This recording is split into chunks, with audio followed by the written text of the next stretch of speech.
Could we start with your childhood? What kind of a child were you? I was a normal child, bad student of course. I was born the 26th February 1937 in Bombay, the suburbs, what is known as Warsaw now. It was known as Seven Bungalows. We were staying in the seventh bungalow there. I was there for about 4 years. Then my father died, and we came back here to this place called Khetwadi, where I stay, where I have my office now. And I studied in the Xavier School, St. Xavier's, right from the kindergarten of the Xavier's. Good education, good school, bad student. That just goes to prove a point that school may be very good, but the student has no application to learn, he won't learn.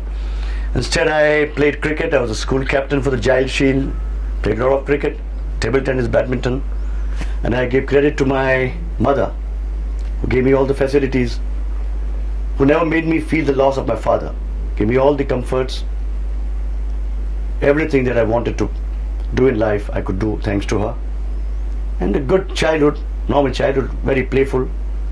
And of course, I used to fall in love every now and then. Every 4 or 5 years I used to fall in love. Now they call it, the word is, you were fascinated. It was fascination or infatuation. It was not love. I remember I was in love with a girl at the age of 5. Then I fell in love at the age of 12. And then finally I fell in love with a girl with whom I got married. At the age of 18, I got married to a girl who used to stay just opposite my place here right now. And we got married in 59, had a marriage for 19 years, and I lost my wife about 9 years back. That's it. How did you fall in love with her? What was she like? Her name? My wife's name was Jeevan Prabha. You won't believe it if I tell you. It'll sound like a filmic scene, but the fact, now I'm going to put it in one of my films. You see, she stays right opposite. She used to stay right opposite my place. For 2 years, I used to see her going to a school here. And I didn't have the guts to say hello to her. I would run around, go on the other side of the lane, come from this side, walk in and decide that today I'll smile at her and say hello to her. But every time she would pass by, she would give me a look, but I used to get shit scared and I couldn't say hello. This went on for 2 years. I just didn't have the guts to say hello to her. And then one day, like an idiot, there's a place called Gaiwadi here. I ran to her. She was running. I ran to her. It was monsoon. I said, "Listen, isn't your name Jeevan?" I said, "Yeah." "Your name is Manmohan?" I said, "Yeah." That's it. I said, "Fine, thank you." I ran back in the traffic and I was very happy. Then 1 month later, I went back to the same place, and she was going towards that time she was studying there was an art school. She was in art school, and I followed her. I ran after her. I shouted, "Jeevan, Jeevan, wait, wait." I said, "Yes." I said, "You know something? I'm in love with you. Are you in love with me?" In the middle of a road, I'm asking her the question, and she said, "Yes." I felt so happy. I tell you, I went bonkers. I went berserk. I came home and I said, "This is it." Then I believe she told me after I got married that she went and told her people back at home, "This boy came, asked me on the road, 'Are you in love with me?' And I said yes." So they fired, "Why you said yes?" So they asked me, so I said yes. And then I was called to her place. And I was scared now that I'm going to go to a place, her people are going to beat me up. How can you ask a girl on the road, "Are you in love with me?" I said, "I'm definitely going to get a walloping." I told my brother, "If I don't come out in 10 minutes, you better come up." I went, I was treated nicely, they talked to me. Her mother spoke, her sister spoke, and gradually I started wooing her, and within a period of a year and a half, I proposed to her and we got married in 59. Did you sing songs to her? Songs to her? No. I never sang songs to her. But I used to tell her that I sing, and I used to sing quite well when I was in the Xavier's College. I used to sing quite well. But I said, I'm not. I used to tell her nice things. I used to whisper nice things to her. And it was a lovely experience I had. Is there anything about her in your heroines? Yeah, there is. She had lovely long hair. And I told her, maybe I've fallen in love with you because you have lovely long hair. So if you notice, I try to see that the heroines in my films have nice long hair. Well, most of them, of course, wear wigs. So never mind, have long hair. What attracted you to filmmaking? You see, filmmaking is in my family.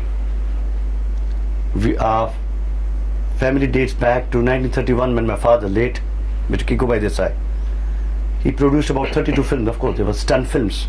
He made about 32 films between 1931 and 41. He died in 41, November. So he started films. We had our studio, Paramount Studios, which is now known as Filmalia Private Limited. Those are our studios. Then he died in 41. Then my mother and brother, they became distributors. We released Mr. Devendra Goel's first film, Aankhein. Then we released Ada. Then we released Bawre Nain. Bawre Nain flopped, and that was the last of the distribution. Then my brother started producing films in 1955 with Satyanath Kanya. Then he made Janam Janam Ke Fere, which had the super hit song of that year, Zara Samne To Aao Chaliye. And since I was a lousy student, I passed in SSC with 35%, but I got into the college, Xavier's College, because I was a cricket captain. I had to play very, very good cricket.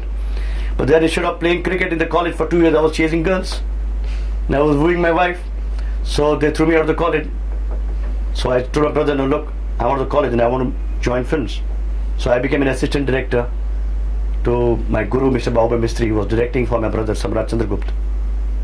And I assisted him in 2 films, Samrat Chandragupta, Bedar Zamana Kya Jane. Then my brother said, are you ready for an independent break? I said, sure. Whom would you like? I said, I'm a great fan of Mr. Raj Kapoor and Nutan. Could you give me this artist? He approached them and I got them. And that's how my career was launched in 59. But Raj Kapoor had reservations about working with you? Not reservations. He looked at me and he asked my brother, are you sure? He's the director, he's 22. You sure he knows his job? I said, yeah. You try him out. If you don't like him, we'll change it. But he didn't tell me this. So when he came on the set, I pictured the song, Mere Tute Hue Dil Se in Chaliya. Now normally Raj Sahab used to have Mr. Satyanarayan as the dance director. So when he came on the set, he said, where is Mr. Satyanarayan? I said, what on earth do you need him for? It's a song. I'll picture as a song.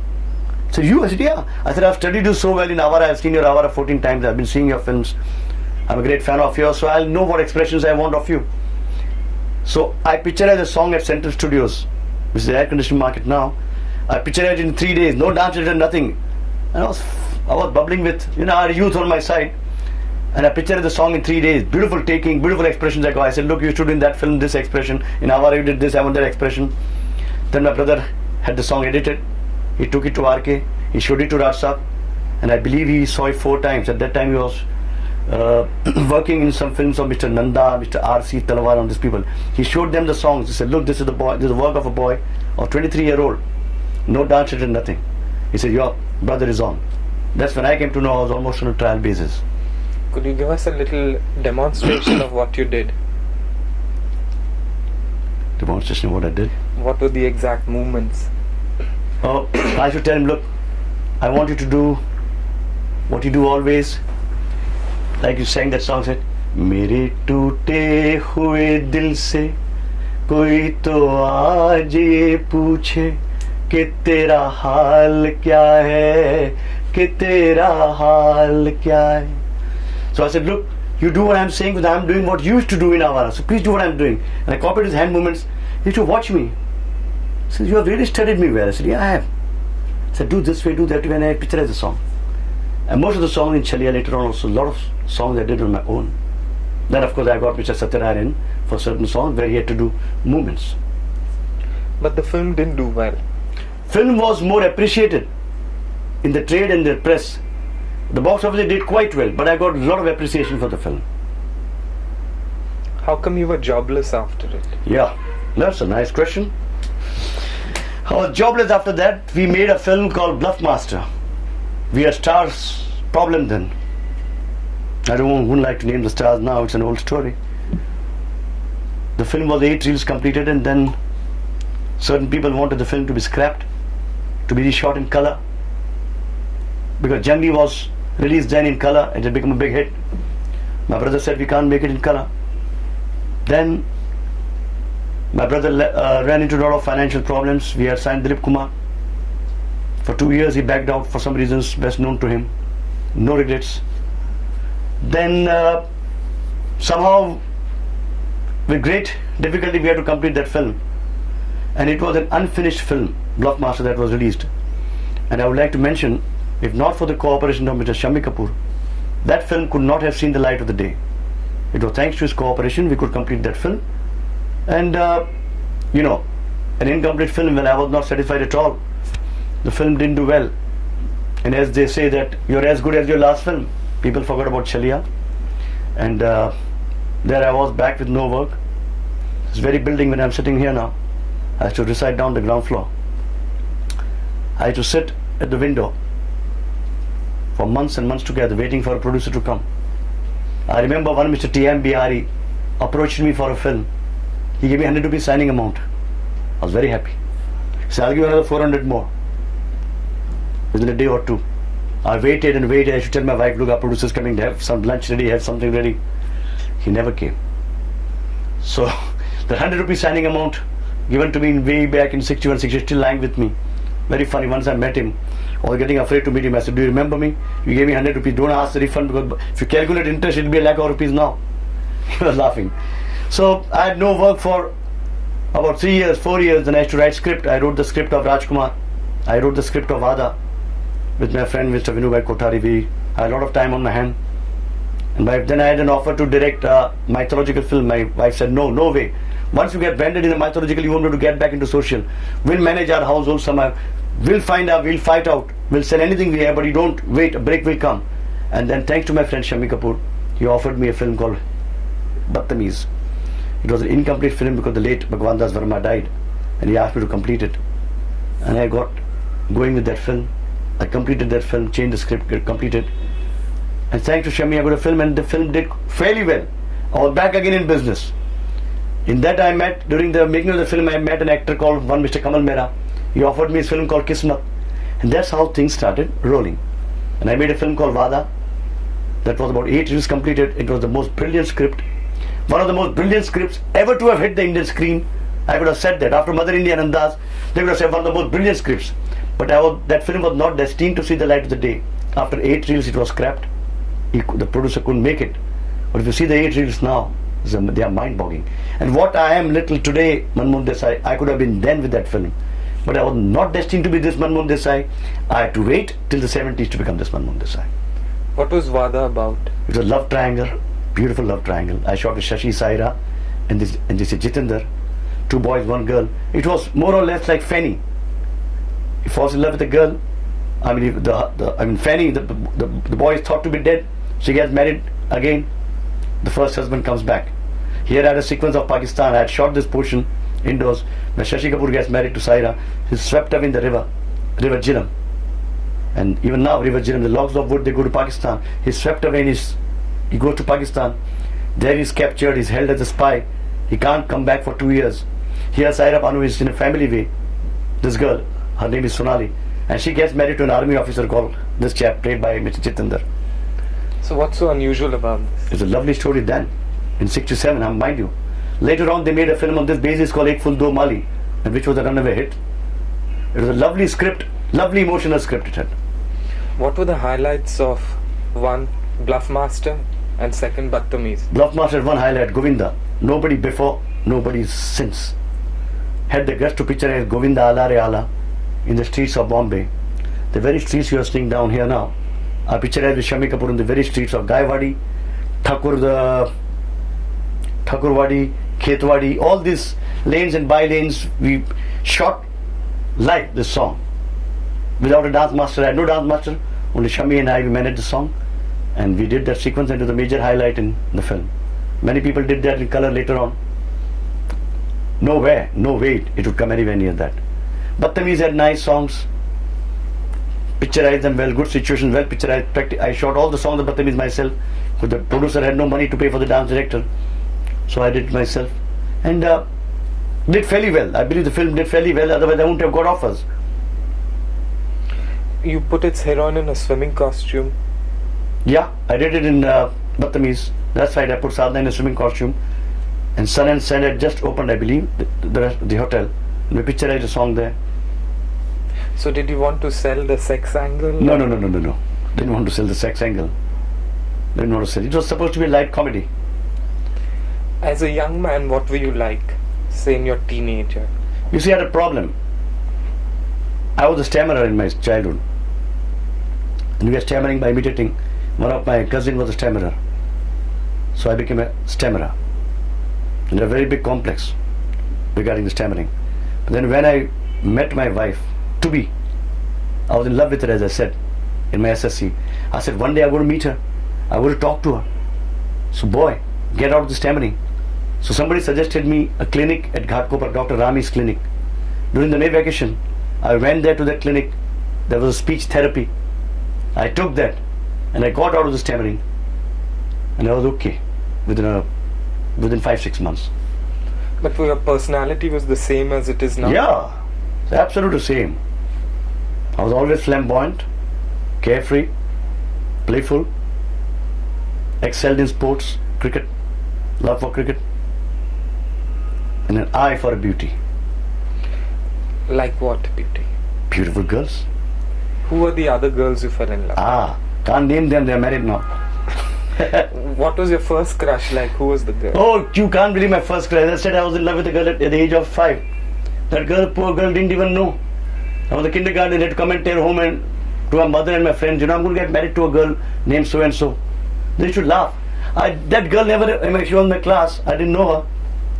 But I said, I'm in love with her and I'm going to get married to her. And she told my friends in school, you're going to get married. Naturally, then later on, I was from the kindergarten and went back to the Xavier school. So that was not co-education. And I lost sight of her. And later on, many years after that, I saw that girl at a wedding reception. I told my wife, listen, Jeevan, that's the girl I was in love with. She kept quiet. Her husband is with her. What are you doing? I said, aren't you so and so? She said, yes. He said, aren't you Manmohan? I said, yeah. My wife is pressing my hand. Damn it, what are you doing? You're embarrassing that lady. Her husband is with her. I said, then I took control of myself. I said, hello, how are you? Pleasantries. But I didn't tell her that I was in love with her. Were you a mama's boy? No, not at all. What is your mother like? Mother like a great fighter, a great lady. As I said, I was born with a silver spoon. We had 7 cars, bungalows, studios, the staff. We were like kings. Then my father died due to this appendix. At that time they didn't have penicillin. And very strange, 1 month later the penicillin was invented. He died in 41 due to septic in the appendix, and he had 3-4 films incomplete, but I give credit to my mother. We had a liability of 3,64,000 then. At that time, liability because the films were not completed. We could have put our hands up. She said, no, we'll sell every last belonging of ours. We sold all our cars, we sold our bungalows, we sold everything. And my grandfather was a high court receiver staying close by. He found us a flat here, 4-room place. And my mother came here. And she had to hide a little radio. He said, my children would like to hear a radio sometimes, he says. She hid a radio, a small little radio she brought home. And we had only 500 rupees a month to exist then, between 41 and 46. In 500, 700 rupees, 3 children, my brother, my sister and myself and my mother, 4 of us. We lived here. She was a great fighter and she fought back. No liabilities on her head. And she remained independent till date. Do you get your sense of humor from her? Like she wants to be buried in a coffin, Yeah. I believe. She has a sense of humor. She always has a strange desire. I should be wrapped in a silver shawl with jerry calm and I should be in a coffin. Sense of humor, I don't know. Sense of humor is inborn. One can't develop sense of humor. It's always inborn. If you're mischievous, I was always mischievous. Always up to some pranks or the other, always landing myself in trouble. In some sort of trouble or the other.